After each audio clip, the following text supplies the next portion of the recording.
아니, 왜 나에게 이런 일이? 여기는 미국 하버드 대학교의 공원 벤치. 멍하니 하늘을 보며 슬픈 표정을 짓고 있는 30대 한 여성이 있는데요. 그녀는 대체 무슨 사연이 있길래 금방이라도 눈물 흘릴 것 같은 표정을 짓고 있을까요? 사연 시작하겠습니다. 안녕하세요. 저는 미국 매사추세츠에서 태어나 한국인 아버지와 미국인 어머니 사이에서 태어난 34세 미셸이라고 합니다. 그리고 저는 한국에는 한 번도 가보지 못했지만 한국인의 피가 흐르고 있죠. 아버지 덕분에 약간의 한국어를 할 수 있습니다. 그리고 언젠간 꼭 한국에 가보고 싶다며 항상 부모님에게 말했었죠. 하지만 평소 일이 바쁘신 부모님인지라 아직 가보지 못했는데요. 언젠간 꼭 가볼 수 있겠죠? 사실 가끔 아버지가 한국 이야기를 할 때면 기분이 좋으신지 항상 웃으면서 이야기해 주셨습니다. 아버지의 매우 재미있는 이야기 덕분인지 한국이라는 나라가 너무 궁금했습니다. 한국의 역사를 아버지가 들려주실 땐 정말 기적의 드라마 같았죠. 너무 재미있어서 시간 가는 줄 몰랐습니다. 특히 단군 신화부터 시작해서 이순신 장군 이야기까지 그 중에서도 이순신 이야기는 정말 믿기지 않았습니다. 13척으로 133척의 배와 싸워서 이긴 말도 안 되는 이야기를 말이죠. 언젠간 꼭 가서 확인해 보려고 합니다. 어쨌든 저의 이야기는 어릴 적부터 시작되겠습니다. 저의 어릴 적은 한국인 아버지 탓인지 어쩔 수 없이 또래 친구들과는 미묘하게 다른 외모를 가지고 있습니다. 하지만 저는 제 모습이 정말 만족스러웠는데요. 그러나 친구들은 저에게 다른 인종이라며 차별과 무시를 받아왔습니다. 알게 모르게 선생님들도 마찬가지였고요. 친구들에게 괴롭힘을 당하고 무시를 받아도 선생님은 대충 넘어가려고 했습니다. 결국 괴롭힘을 받은 저만 상처가 계속 쌓이고 있었죠. 하지만 저는 딱 한 가지 행동을 할 때면 모든 상처를 잊고 행복한 순간이 있었는데요. 그것은 바로 요리였습니다. 한국인 아버지 탓인지 어릴 적부터 한식을 자주 접했는데요. 바쁜 부모님 탓인지 대부분의 식사를 제가 만들어 먹어야 했습니다. 자연스럽게 어릴 적부터 요리를 하기 시작했고 한식 재료와 콜라보해서 나만의 음식을 만들어 먹었었죠. 그러다가 고등학교 시절이었습니다. 평소와 다름없는 날을 보내고 있었지만 그날은 유독 친구들의 괴롭힘이 심했습니다. 저는 화가 난 나머지 친구를 밀치며 그만하라고 했고 그 친구는 넘어지며 책상에 머리를 부딪혀 크게 다치고 말았죠. 그 사건으로 저와 친구는 교무실로 불려갔고 부모님들까지 학교로 오시게 되었습니다. 아시다시피 인종차별이 많이 없어졌다고 하지만 동양인이었던 아버지 때문인지 엄청난 무시를 받게 되었으며 평소 자퇴하고 요리하고 싶다는 제 의견이 생각나셨는지 아버지는 저와 잠시 이야기 좀 하고 오겠다며 기다려달라고 했습니다. 저와 아버지는 잠시 밖으로 나와서 이야기를 했죠. 이참에 학교 관두고 요리를 해보는 게 어떻겠냐며 먼저 제안 주셨습니다. 이런 학교에선 도저히 배울 게 없다며 말이죠. 저는 안 그래도 친구들의 괴롭힘에 지쳐 한때는 자살 직전까지 가는 소동도 일어났기에 더 이상 미련 없이 학교를 관두자고 했습니다. 공부를 잘하는 편이어서 좀 아쉽기는 했지만 그래도 이런 학교를 다닌다는 건 정말 시간 낭비인 것 같았죠. 그렇게 저와 아버지는 생각을 정리했습니다. 그 다음 우리는 교무실로 다시 들어갔고 저는 그날로 학교를 관두게 되었습니다. 이제부터는 정말 내가 원하는 요리를 하게 되었습니다. 여태까지는 유튜브로 요리 그중에서도 한식을 주로 공부했었는데 학교를 관둔 이상 이제는 직접 배우러 다녀야 했습니다. 하지만 주변에는 유명한 한식점이 없었습니다. 대신 가장 큰 퓨전 레스토랑이 존재했었죠. 저는 거기서 일하고자 직원을 구하고 있지 않음에도 불구하고 찾아갔습니다. 운이 좋아서인지 바로 레스토랑 대표님을 만날 수 있었고 제 사연을 이야기하며 꼭 여기서 일하고 싶다고 했죠. 그러나 나이가 너무 어려서인지 좀 더 크면 오라는 말과 함께 저를 보냈습니다. 하지만 저는 다음 날도 그 다음 날도 찾아가서 부탁을 했죠. 저의 집착에 감동을 받으셨을까요? 7일째 되던 날 레스토랑 대표님은 한 가지 제안을 해주셨습니다. 우선 부모님을 모시고 오라고 했죠. 부모님과 이야기를 나눠본 후 어떻게 할지 정하겠다고 했습니다. 저는 감사하다는 말과 함께 집에 가서 부모님에게 말했죠. 바쁘신 부모님이었지만 다음 날 시간을 내어 레스토랑 대표님과 이야기를 나누게 되었습니다. 우리 부모님은 저의 사연을 다시 한번 이야기해주며 급여를 주지 않아도 좋으니 여기서 일하면 안 되냐는 부탁에 대표님은 어쩔 수 없이 밥은 제공해주고 최소한의 급여를 준다고 했습니다. 그렇게 저는 우리 지역에서 가장 유명한 레스토랑에서 주방과 홀을 왔다 갔다 하며 그날 필요한 자리에서 일하게 되는 조건으로 출근했습니다. 기대에 가득 차며 첫 출근하지만 저의 일은 청소와 설거지의 연속이었습니다. 어쩔 수 없죠. 빈자리라고는 청소와 설거지 그리고 가끔 정말 바쁠 때 도와주는 서빙이 전부였습니다. 그렇게 저는 4개월간 청소, 설거지, 서빙 업무로 시간을 보냈었고 가끔 주방장님의 배려로 재료 손질이나 간단한 요리를 배울 수 있는 기회가 있었습니다. 그 후로 6개월 정도 지났을까요? 이제는 제법 업무가 익숙해져서 많은 것을 할 수 있었습니다. 열심히 한 덕분인지 레스토랑 대표님은 급여도 올려주셨고 청소와 서빙 일거리를 줄여주셨습니다. 주방 업무에 올인할 수 있게 되었죠. 주로 업무는 재료 손질과 설거지였습니다. 그러던 어느 날 요리사분들 중 한 분이 쉬게 되었습니다. 그 요리사분의 공백을 제가 채워야 했죠. 물론 요리는 주방장님이나 다른 요리사분들이 해줬지만 바쁜 시간대에는 제가 꼭 도와드려야 하는 상황이었습니다. 그렇게 유독 일이 많았던 날을 마칠 때였습니다. 저희 레스토랑 관례상 요리사분들이 돌아가면서 직원분들의 밥을 책임져주는 문화가 있었습니다. 하지만 오늘의 담당 요리사분은 휴가를 갔기에 다른 요리사분이 해야 하는 상황이었지만 오늘 일이 너무 많아서 더 이상은 요리를 못하겠다고 한 상황이었죠. 그래서 주방장님이 저에게 우리 직원을 위한 요리를 한번 해줄 수 있겠냐고 제안해 주셨습니다. 저는 뛸 듯이 기뻤습니다. 청소와 설거지 서빙으로 1년 가까이 일하다가 제대로 된 요리를 한 번도 만들어 보지 못했는데 드디어 기회가 왔습니다. 저는 힘들었지만 기쁜 마음으로 제가 해보겠다고 했고 20인분 정도의 요리를 하게 되었습니다. 식재료 냉장고를 둘러보았고 오늘의 남은 재료는 여러 가지의 채소와 소스, 밥, 계란 이렇게 남아 있었습니다. 무엇을 해야 하나 고민을 했었고 저는 단 하나의 메뉴를 떠올랐죠. 그렇습니다. 어릴 적 아버지께서 자주 해주시던 비빔밥이 바로 떠올랐죠. 빠르게 해야 했기에 재료 준비를 했습니다. 각종 채소를 씻어서 한 입에 먹기 좋은 크기로 썰었고 쌀을 씻고 바로 밥을 준비했죠. 맛있는 밥을 위해 전기밥솥이 아닌 압력밥솥으로 준비했죠. 그리고 양념장을 만들었습니다. 조금 남은 고추장 베이스로 만든 매콤달콤 특제 고추장 소스와 매운 것을 먹지 못하는 동료를 위한 간장 베이스로 만든 새콤달콤 특제 간장 소스를 만들었죠. 그리고 계란 후라이를 마지막으로 비빔밥 재료를 완성했습니다. 그리고 동료들에게 주기 전에 먼저 먹어봤습니다. 다행히 간장 그리고 고추장 소스와 다채로운 채소, 계란 후라이가 정말 조화롭게 맛있는 맛을 만들어냈습니다. 제 나름 만족을 하며 다른 직원들에게 선보였죠. 처음 보는 비주얼의 다양한 표정을 짓는 직원들이었습니다. 하지만 이내 각자가 원하는 소스로 한 입 먹어보더니 정말 맛있다며 엄지를 치켜드는 것이었습니다. 주방장님은 채소 본연 그대로의 맛과 간이 딱 맞은 매콤달콤한 고추장 소스 그리고 새콤달콤한 간장 소스, 마무리로 반숙의 계란 후라이가 최상의 조합이라며 극찬을 해주셨죠. 그러자 갑자기 제가 만든 비빔밥이 상당히 마음에 드셨는지 대표님은 저에게 한 가지 제안을 해주셨습니다. 이 비빔밥을 레스토랑 메뉴로 한번 만들어 보자고 말이죠. 안 그래도 우리 레스토랑은 고기나 면 종류의 요리는 훌륭한 편인데 쌀이 주된 메뉴는 없어서 고민하던 차에 제가 비빔밥을 만들어 왔고 맛보았더니 정말 훌륭한 맛이어서 바로 메뉴 제안을 하게 되었던 것이죠.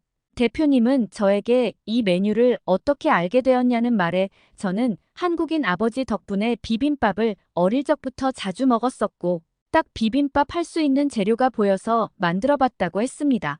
그리고는 저에게 손님이 비빔밥을 주문 시 제품 가격의 1% 로열티를 준다는 제안도 해주셨습니다.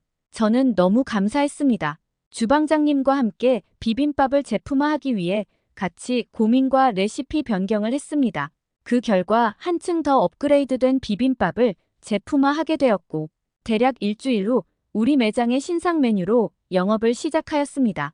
하지만 처음에는 주문이 많이 없었습니다.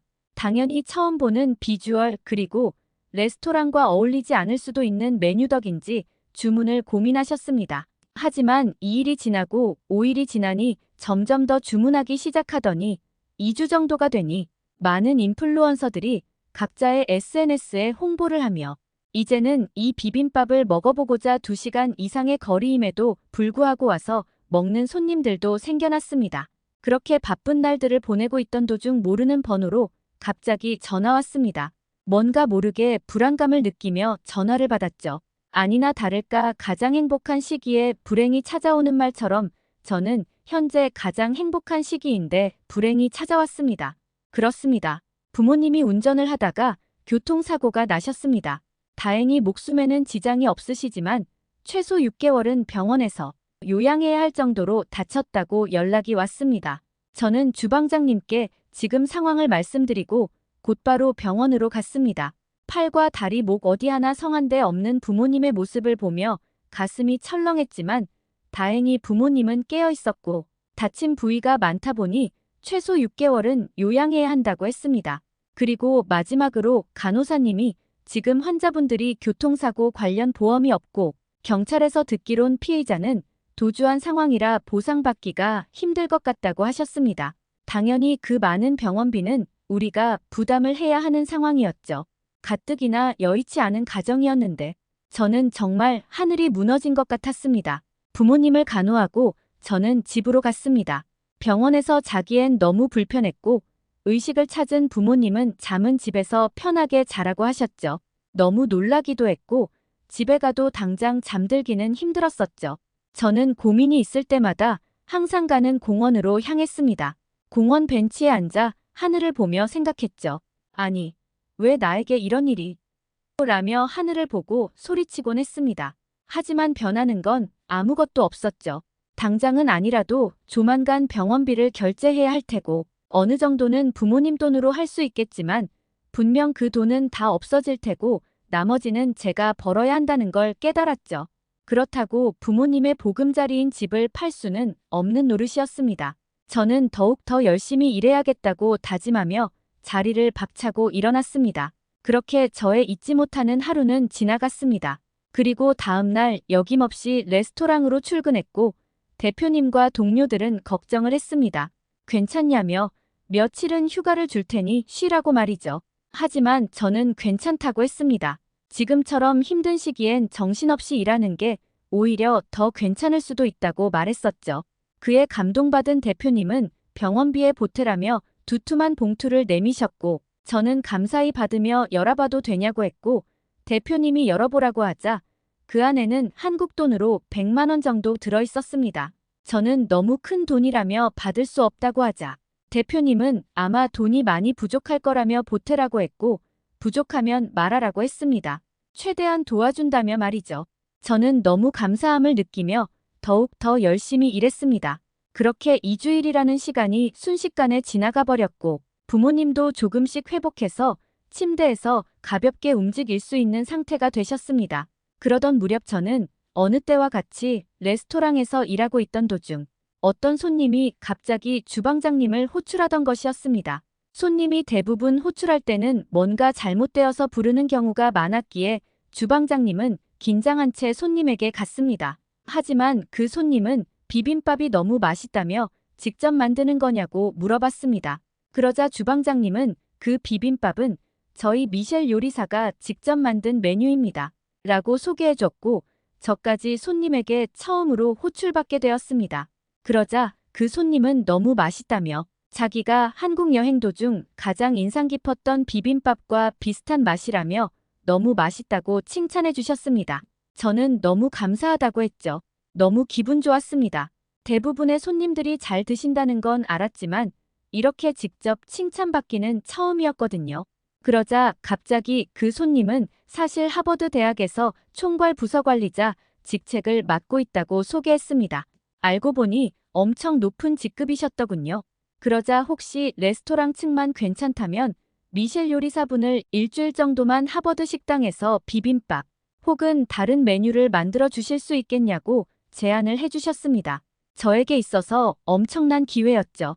저는 너무 하고 싶었지만 대표님의 허락이 필요했습니다. 하지만 대표님은 너무 잘 되었다며 주방장님과 잠시 이야기를 나누더니 허락을 해주셨습니다. 대신 일주일을 넘기면 안 된다는 조건으로 말이죠. 그렇게 저는 다음 주부터 일주일간 하버드 대학의 애넨버그 홀에서 한식을 담당하게 되었습니다. 하버드에는 몇 군데의 다이닝을 제공하는 곳이 있는데 그중 애넨버그 홀은 학생들에게 있어 첫 해의 시작을 같이 보내는 만큼 상당히 상징적인 장소입니다. 저는 그런 곳에서 일주일간 요리를 하게 되었죠. 정말 기뻤습니다. 학창시절 공부는 좋아했지만 혼혈이라는 문제로 자퇴를 하게 되었죠. 대학은 정말 상상도 못했지만 이렇게 짧게나마 미국 최고의 대학인 하버드에 일주일 동안 저의 흔적을 남길 수 있게 되어서 너무 기뻤습니다. 저는 이번 한식 미션을 완벽하게 해내기 위해 학생들의 인터뷰도 하고 메뉴, 식사질의 조사를 시작했습니다. 여러 학생들과 인터뷰한 결과 제가 내린 결론은 생각보다 하버드의 음식은 질이 떨어진다는 것을 알았습니다. 물론 제가 직접 식당의 냉장고와 식재료를 살펴본 결과 질은 정말 좋았습니다. 제가 있는 레스토랑과 비교해도 훌륭한 식재료로 요리를 했었죠.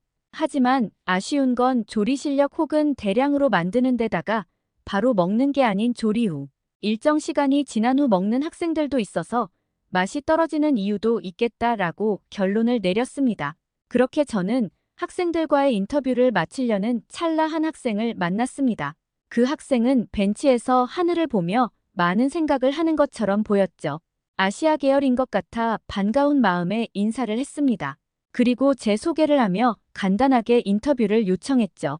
그러다 알게 된 사실은 그 학생은 한국인 학생이었습니다. 민수라고 소개한 그는 한국에서 오랜 기간 공부 끝에 하버드에 오게 되었다고 했고 졸업이 더 힘든 만큼 졸업하기 전까지 한국에는 가지 않겠다고 가족에게 말했다고 했습니다. 하지만 가장 힘들었던 점은 가족의 그리움도 있었지만 부모님이 해주신 한국 음식들이 너무 그리웠다고 했습니다. 저는 궁금한 나머지 어떤 음식이 먹고 싶냐고 했죠.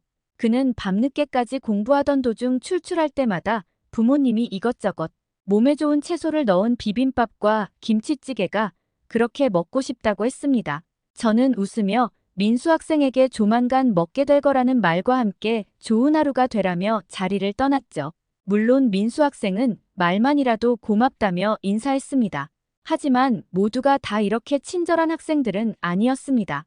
또 어느 아시아 계열의 학생들이 있어서 반가운 마음에 가서 인사하며 인터뷰 요청하니 받아주다가 제가 한국인 혼혈이라는 말에 그 학생은 대뜸 자리를 박차고 일어나며 가야 한다고 했었죠. 저는 살짝 기분이 나빴지만 어쩔 수 없다는 생각에 알겠다고 했습니다. 알고 보니 그는 한국인을 싫어하는 중국 계열의 학생이라고 했었죠.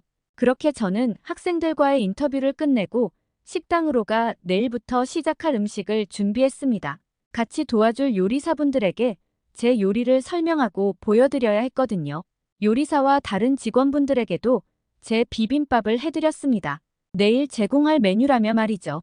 그러자 하나같이 최고라고 했습니다. 우선은 여러 나라의 학생들이 있는 만큼 비빔밥에 다양한 채소를 뷔페 형식으로 세팅하게 되었고 고추장 소스를 베이스로 한 매콤 달콤한 소스, 그리고 매운 음식을 먹지 못하는 학생들을 위한 간장 베이스의 달콤하고 짭짤한 소스, 거기다가 최고의 식감을 자랑하는 돼지고기와 고기를 먹지 못하는 학생을 위한 콩고기까지 마지막으로 활용점정, 반숙 계란 후라이로 다같이 최고의 메뉴라며 칭찬해줬죠.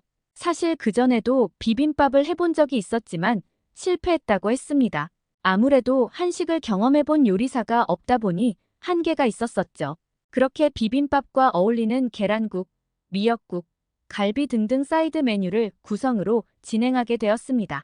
다음 날 하버드 식당에서 첫 번째로 제 요리를 선보이는 날이었습니다. 준비는 완벽했고 다른 요리사분들의 아이디어로 밥 대신 퀴노아, 잡곡, 면 그리고 아보카도, 브로콜리, 치커리 등 다양한 채소까지 선보이게 되었죠.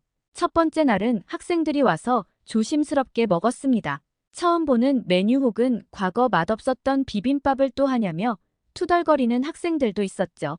하지만 먹어본 학생들의 반응은 그야말로 대박이었습니다. 다들 맛있다며 칭찬 일색이었죠. 그렇게 부족한 점을 보완하며 세 번째 날이었습니다. 소문을 듣고 더욱 더 많은 학생들이 찾아왔고 그때 저는 한 학생을 보았습니다. 맞습니다. 그때 한식이 먹고 싶다던 한국인 학생이었죠. 그 학생은 너무 반가워하며 음식을 받아갔습니다.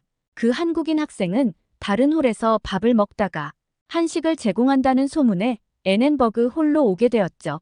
그렇게 음식을 받던 도중 저와 눈이 마주쳤습니다. 저는 웃으며 인사하며 말했죠. 제가 꼭 비빔밥 해준다고 했죠? 라며 말했고 그 민수 학생은 깜짝 놀라며 너무 반가워했습니다. 고맙다는 말과 더불어서 맛있게 먹겠다고 했죠. 그 다음에도 익숙한 비주얼의 한 학생이 왔습니다. 그렇습니다. 그는 그때 저에게 무례하게 굴었던 중국인 학생이었죠. 그 학생은 중국말로 투덜거리며 음식을 받아갔고 무리들과 한 자리를 차지했습니다. 그러자 그 중국인 학생은 이 비빔밥은 한국 요리가 아니라 중국 요리라고 했으며 한국 또한 과거 중국의 나라라고 했죠. 그러자 주변 무리들도 맞다며 고개를 끄덕이고 시끄럽게 떠들며 식사를 했습니다. 오히려 저를 바라보며 들으라고 한 것처럼 보였죠. 그러자 한국인 학생 민수는 더 이상 못 참겠다며 일어나서 중국인 학생에게 다가가 왜 거짓말하냐며 비빔밥이 한국의 고유 요리라는 증거와 잘못된 중국의 역사에 대해서도 다시 설명해줬죠. 그러자 그 중국인은 무슨 소리냐며 반박했지만 민수와 더불어서 다른 학생까지 찾아와 민수의 의견에 힘을 보태줬습니다. 그리고 너무 시끄럽다며 빨리 먹고 나가라는 말까지 했죠. 그렇게 중국인 학생은 씩씩거리며 자리를 뜨게 되었습니다. 하지만 다른 학생들은 자리 정리까지 하며 저에게 와서 밥을 너무 맛있게 잘 먹었다고 해줬죠. 그렇게 세 번째 날의 해프닝은 지나갔고 네 번째, 다섯 번째 날도 마찬가지였습니다. 별탈 없이 많은 학생들이 만족하며 소문이 나서 그런지 많은 학생들이 제가 있는 곳에서 식사를 하며 바쁜 하루를 보내고 있었죠. 그렇게 마지막 날이 되었습니다. 마지막으로 최선을 다해 학생들을 위해 요리를 했고 익숙해지자 남은 시간으로 한국 스타일의 갈비도 만들게 되었습니다. 일부 학생들은 오늘이 마지막인 게 너무 아쉽다며 다음에 또 꼭 부탁드린다고 했고 제가 있는 레스토랑을 묻는 사람도 있었습니다. 또 먹고 싶은 학생들에겐 제가 있는 레스토랑을 소개시켜주며 다음 주부터는 여기에 있으니 오면 언제든지 먹을 수 있다고 했습니다. 그렇게 마지막 요리를 마치며 저의 하버드 미션은 대성공으로 끝을 내렸습니다. 여러 감정이 들며 저는 하버드 벤치에 앉자마자 전화벨이 울렸습니다. 병원에서 연락이 온 것이었죠. 받으니 병원 직원분이 5일 안에 결제를 해줬으면 좋겠다는 말과 함께 대략 1,500만 원이라고 했습니다. 저는 정말 깜짝 놀랐죠. 많이 나올 줄 알았지만 이렇게 많이 나올 줄 몰랐습니다. 저는 간호사분에게 부모님이 빨리 나을 수 있다면 최대한 많은 치료를 해주라고 했고 그 사실을 몰랐던 부모님은 많은 치료를 이미 받으신 상태였습니다. 저는 어쩔 수 없이 1,500만 원이라는 큰 금액을 결제할 수밖에 없었죠. 저는 하늘이 무너지는 듯 했습니다. 사장님에게 받은 100만 원 그리고 제가 여태 모은 300만 원 정도가 제가 가진 전 재산이었고 부모님이 당장 쓸 수 있는 돈은 대략 200만 원까지 해서 총 600만 원 정도 밖에 없는 상태였습니다. 정말 많은 돈이 부족한 상태여서 하늘을 보며 좌절했죠. 전생에 무슨 죄를 지었길래 나에게 이런 시련을 주냐며 하늘을 원망하기도 했습니다. 그때 멀리서 저의 모습을 본 손님이었던 관리자님이 오셔서 무슨 일 있냐며 물었죠. 마지막 날이라 저를 보고 싶었다며 저를 찾고 있던 상황이었습니다. 너무 답답한 나머지 지금 상황을 자세히 설명해드렸죠. 말하고 나니 한편으론 속이 후련했지만 부족한 돈은 해결될 방법이 없었죠. 하지만 갑자기 관리자분이 저에게 병원이 어디냐고 물었고 부모님이 계시는 병원을 알려줬습니다. 그러자 잘 됐다며 잠시만 기다려보라고 했죠. 그리고 잠시 떨어져서 전화를 하더니 해결했다는 것이었습니다. 갑작스럽게 해결되었다는 말에 궁금한 게 가득 찬 표정을 짓자 관리자님은 사실 그 병원이 부모님의 병원이라고 했었죠. 그랬기에 그 환자분에게 사정이 딱하니 지원금과 더불어서 관리자님이 보증 설 테니 결제일을 마지막 퇴원 전으로 미루는 걸로 조치를 취해줬다고 했죠. 저는 그 사실을 듣자 뛸 듯이 기뻤습니다. 병원비는 총 1,500만 원 정도에서 500만 원 정도로 줄어들었고 결제도 퇴원 전에 한꺼번에 하면 되었죠. 그렇게 된다면 저는 퇴원 전까지 돈을 모을 수 있는 시간까지 생겼습니다. 그와 더불어서 추가로 나올 병원비도 할인해 줄 테니 걱정 말라고 했죠.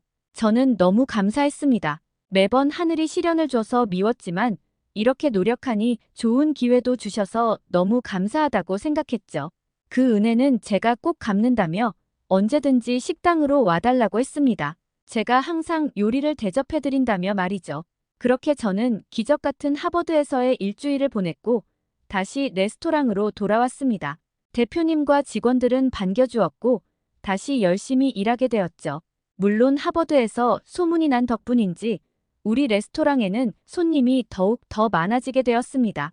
이제는 정말 대기와 예약을 받게 되었고 우리 레스토랑에서 밥을 먹고자 2시간 넘는 거리에서도 밥을 먹으러 오는 손님들이 생겼습니다. 그와 더불어서 저의 급여도 많이 올랐죠. 게다가 부모님 교통사고를 만든 피의자는 찾지 못했지만 다행히 건강한 몸으로 퇴원을 하게 되었고 마지막에 관리자님의 배려로 대략 700만 원도 되지 않는 결제 금액만 결제하게 되었습니다. 원래대로라면 최소 2천만 원은 넘었을 걸로 예상됩니다. 정말 기적 같은 일이었죠. 그렇게 저는 부모님과 사고 전 일상을 다시 되찾게 되었고 저는 더욱 더 성장해서 대표님과 함께 2호점의 주방장까지 성장하게 되었습니다. 저의 기적 같은 이야기 어떠셨나요? 그 이후에도 더욱 더 놀라운 이야기들이 있지만 시간 관계상 여기까지 하겠습니다. 만약 이번 이야기가 댓글과 반응이 좋다면 다음 이야기도 들려드리겠습니다. 저의 이야기를 들어주셔서 너무 감사합니다. 진짜 맞아요? 정말 그분 맞나요? 여기는 어느 공항 50대 남녀가 어떤 사진을 보며 오열했는데요. 그들은 대체 무슨 사연이 있었길래 사람 많은 공항에서 어떤 사진을 보며 울부짖을까요? 사연 시작하겠습니다. 안녕하세요. 저는 태국의 대표적인 대학 쭌랄롱꼰 대학, 줄여서 쭌라 대학 정치학과에서 학생들을 가르치고 있는 아리아 남폰 교수라고 합니다. 저는 50대 여성이며 평소 아시아에 관심이 정말 많습니다. 그 이유는 저는 어릴 적 태국 내전으로 두 부모님을 다 잃었습니다. 그리고 저도 위험한 순간이 있었는데요. 그 순간 태국의 한인 기독교회의 한 목사님이 저를 구해주셨습니다. 그 목사님은 저를 가엾게 여겨 성인이 될 때까지 부모님 역할을 해주셨는데요. 그 덕분인지 저는 한국 문화에 정말 많은 관심이 있었고 자연스럽게 어느 정도의 한국어도 구사할 수 있게 되었습니다. 예를 들면 어릴 적 저는 목사님 그리고 다른 교인분들과 한국 전통 놀이인 딱지치기, 공기놀이, 비석치기, 팽이치기를 하며 하루를 보냈습니다. 덕분에 한국인 관광객들이 보면 깜짝 놀라기도 했었죠. 그리고 제가 아직도 기억에 남는 건 한국 기준 새해가 되던 때인데요. 목사님이 한국에선 설날에 떡국을 먹어야 나이를 1살 먹을 수 있다고 했었죠. 덕분에 어릴 적 빨리 어른이 되고 싶다는 생각에 떡국을 3그릇도 먹은 적이 있답니다. 하지만 제가 대학교 입학할 무렵 나이가 많으셨던 목사님 부부는 치료 목적으로 한국으로 가셨고 그 뒤로는 어떤 사연이 생기신 건지 연락이 되지 않았습니다.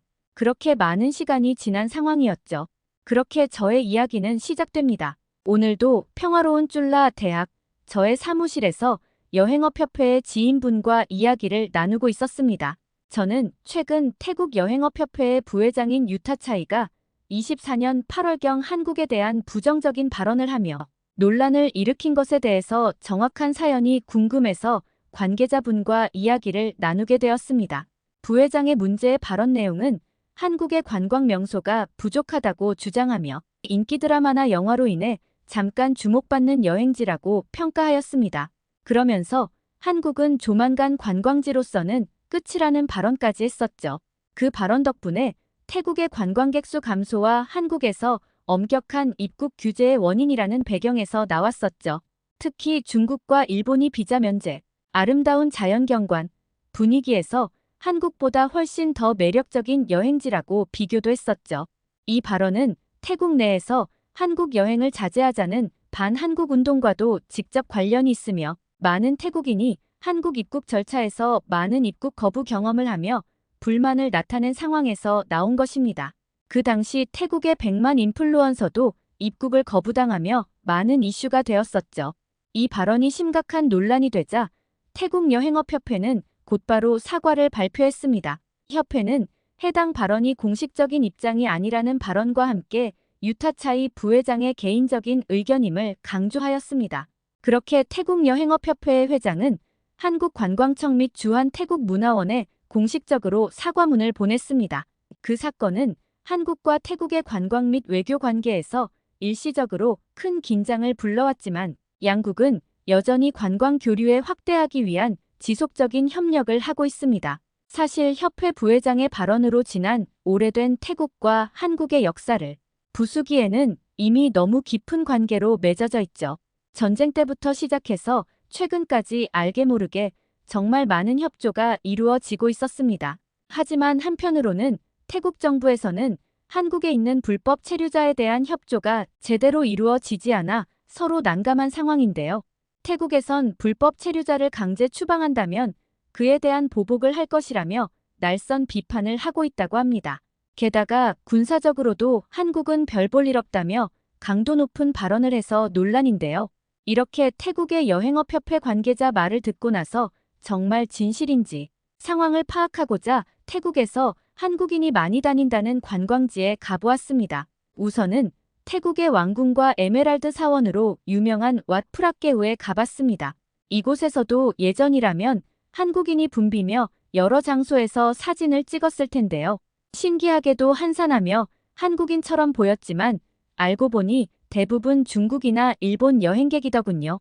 왓포라고 불리우는 방콕에서 가장 규모가 큰 사원도 마찬가지였습니다. 한국인은 많이 없었죠. 야시장도 마찬가지였습니다. 대부분 중국인과 일본인이 대부분이었죠. 그랬기에 각 명소에서 주변 상인들에게 물어보니 울상이더군요. 여행객 자체가 줄어서 매출이 줄어든 문제도 있지만 매너가 없는 중국인들 때문에 정말 큰 피해를 보고 있다고 얘기해 주셨습니다.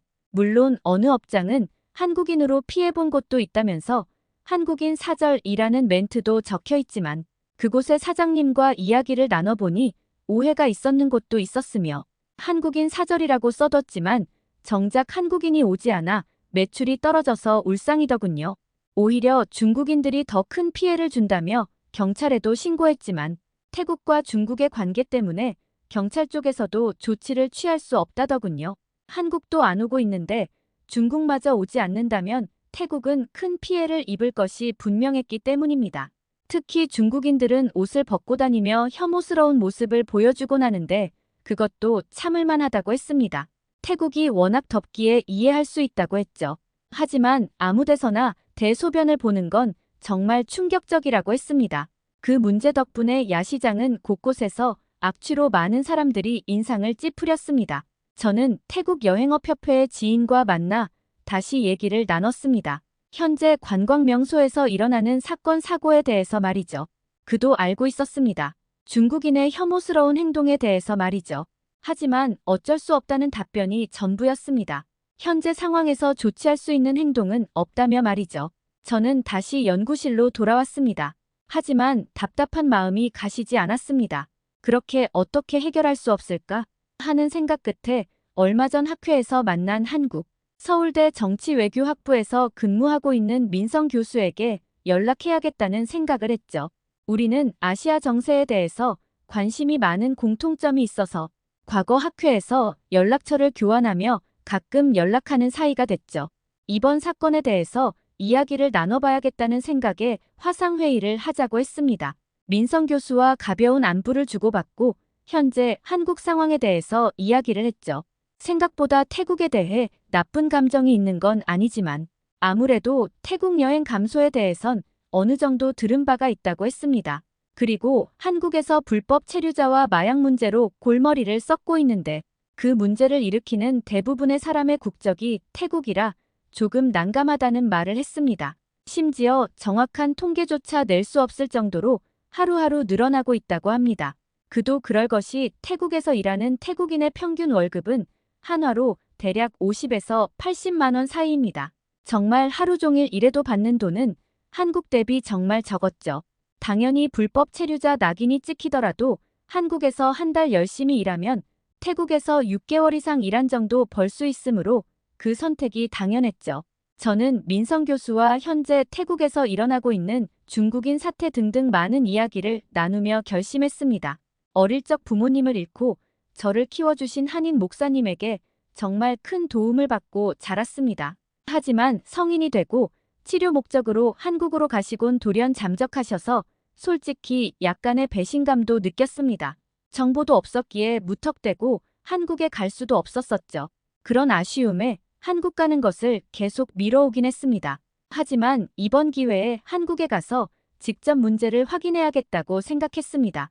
그렇게 저는 한국에 직접 가야겠다고 민성 교수와 이야기를 나눴고 일정을 공유하니 일부 시간이 된다며 공항에서부터 몇 군데의 명소, 그리고 정부 관계자와 만남을 주선해보겠다고 했습니다.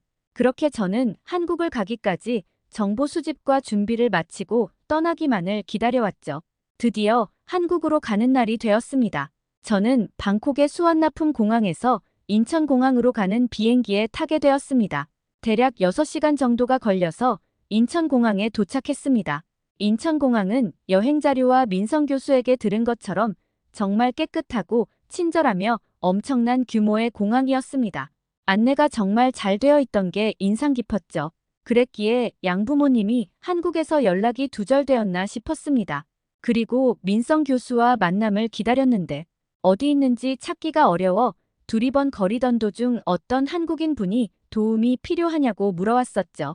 대부분의 외국인이라면 경계심부터 들었을 텐데 선교사 복장의 한국인이라 그런지 경계심이 그다지 생기지 않았습니다. 저는 한국인분에게 만나기로 한 사람이 있는데 연락하려고 하니 깜빡하고 로밍을 하지 않아 연락을 못하고 있다고 했습니다. 그러자 한국인 선교사분이 연락처를 알려달라고 했고 그의 도움으로 민성 교수와 연락을 하게 되었습니다. 그런데 민성 교수는 개인 사정으로 30분 정도 늦게 되었다며 미안하다고 조금만 기다려 달라고 했습니다. 그렇게 저는 공항 벤치에서 앉아서 기다리려고 했는데 혹시 모르니 선교사분이 자기도 시간이 조금 있다며 기다려준다는 것이었습니다. 그러자 너무 감사하다며 개인적인 이야기를 나눴죠. 종교 이야기와 함께 어쩌다 보니 어릴 적 저의 아픈 이야기도 했습니다. 그러면서 양부모님인 한인 기독교회의 목사님 이야기도 하며 시간 가는 줄 몰랐죠. 그러다가 그 선교사분은 양부모님 사진이 있냐는 말과 함께 어릴 적 찍은 하나밖에 없는 사진을 보여드렸죠. 그러자 그 선교사분이 깜짝 놀라며 소리쳤죠. 정말 이분이 맞나요? 어릴 적 키워주신 목사님이요. 라는 말에 저는 맞다고 했고 갑자기 저의 심장이 급격하게 요동쳤습니다. 그러면서 아시는 분이냐고 물었죠. 그러자 선교사분은 정말 잘 아는 분이라고 했습니다. 본인도 그 목사님을 모셨다고 했죠. 하지만 10년 전에 치매와 대장암으로 돌아가셨다고 했죠. 태국에서 오랜 생활을 하며 한국에 왔을 때 들었다고 했습니다. 태국에서 내전으로 양부모를 잃은 한 소녀를 대학교 때까지 딸처럼 키우다가 갑자기 치매가 발병함과 동시에 급격하게 증상이 심해짐을 느꼈다고 했죠. 더 이상 여기에 있다가는 그 소녀에게 큰 아픔을 줄 것 같아 급하게 한국으로 왔고 그 소녀에게 연락하게 된다면 마음이 약해지거나 나의 병명을 들킬 것 같아 연락처를 바꿔버렸다고 했죠. 그렇게 눈물 나는 이야기를 들으며 저는 공항 벤치에서 처음 보는 선교사님 품에 안겨서 한동안 계속 울었습니다. 선교사님은 등을 토닥이며 진정할 때까지 기다려줬었죠. 정말 말도 안 되는 인연 아닌가요? 그 순간 저 멀리에서 민성 교수가 다 나왔었고 그는 무슨 일이냐며 물었죠. 저는 감정이 격해져서 제대로 말을 할 수 없자 선교사분이 대신해서 민성 교수에게 사연을 말해줬고 민성 교수도 슬픔을 나누었습니다. 그리고 선교사분은 이제 가야 할 시간이라며 저에게 연락처와 이메일을 알려주었습니다. 꼭 떠나기 전에 연락 주시고 안 된다면 이메일로라도 안부 주고받자며 말이죠. 돌아가신 목사님의 무덤을 알려주겠다 했죠. 그리곤 꼭 같이 가자는 말과 함께 그는 떠났습니다. 저는 민성이 사준 따뜻한 차를 마시며 진정을 했죠. 그렇게 저는 민성 씨와 한국에서의 일정을 시작했습니다. 타이트한 일정 탓에 아픔을 뒤로 한 채 일정을 미룰 순 없었죠. 우선 민성 씨와 한국에서도 존재하는 여행업협회 관계자분과 만남을 가졌습니다.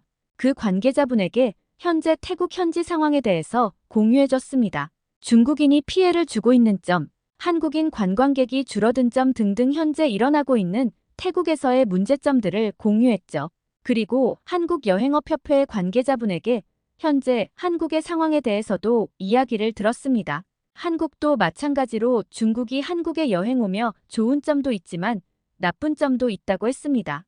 그들도 마찬가지로 비매너, 이상적인 행동을 강조했었죠. 하지만 태국인의 불법 체류자 비율, 그리고 마약, 조직적인 폭행 등등 많은 불법적인 일들로 한국은 많은 피해를 보고 있다고 했습니다. 그러면서도 좋은 태국인도 있다며 앞으로 충분한 교육과 불법 체류와 마약 등등 불법적인 일들이 한국에서 벌어지지 않게 양국이 노력해야 한다고 했죠.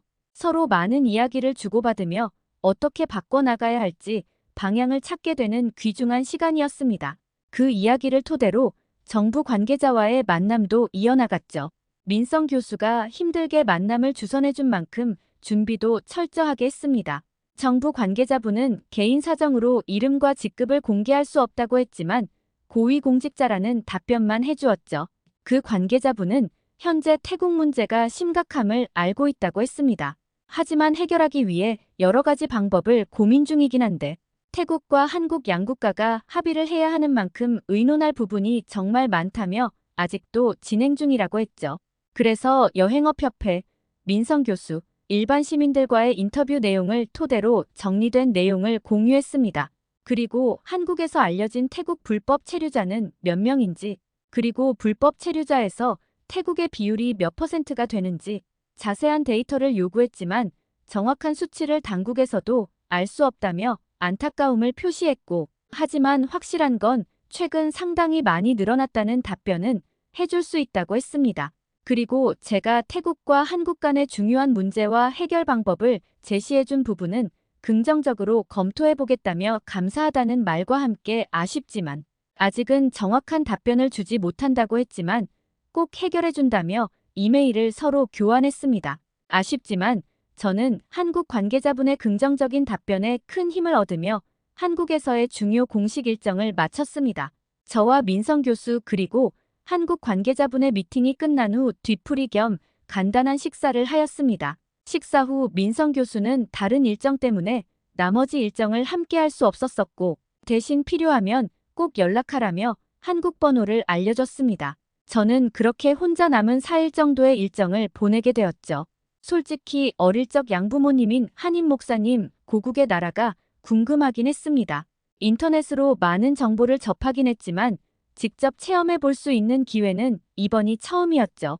한인 목사님도 저를 키워주신 건 너무 감사했지만 좋은 대학을 가며 보답하려는 찰나 한국으로 떠나시고 연락이 되질 않아 한편으론 배신감도 생기긴 했습니다. 물론 시간이 많이 지나면서 배신감도 없어지고 어떻게 살고 계신지 그리움만 남아있긴 했었죠. 그런데 한국에 오자마자 우연한 기회로 한인 목사님의 소식을 들으니 더욱 그리웠습니다. 하지만 그때 갑자기 저의 전화벨이 울리며 발신자를 확인하니 그때 인천공항에서 도움 주셨던 선교사분이셨죠.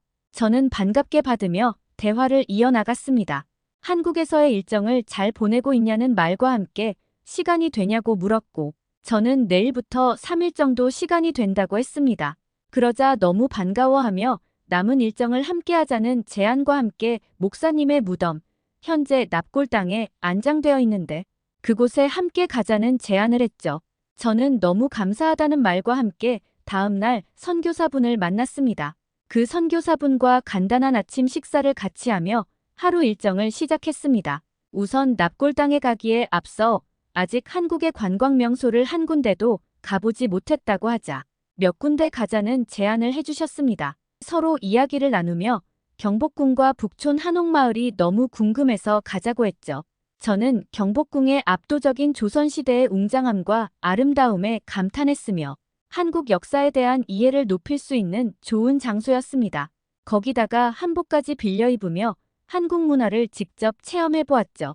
북촌 한옥마을도 마찬가지였습니다.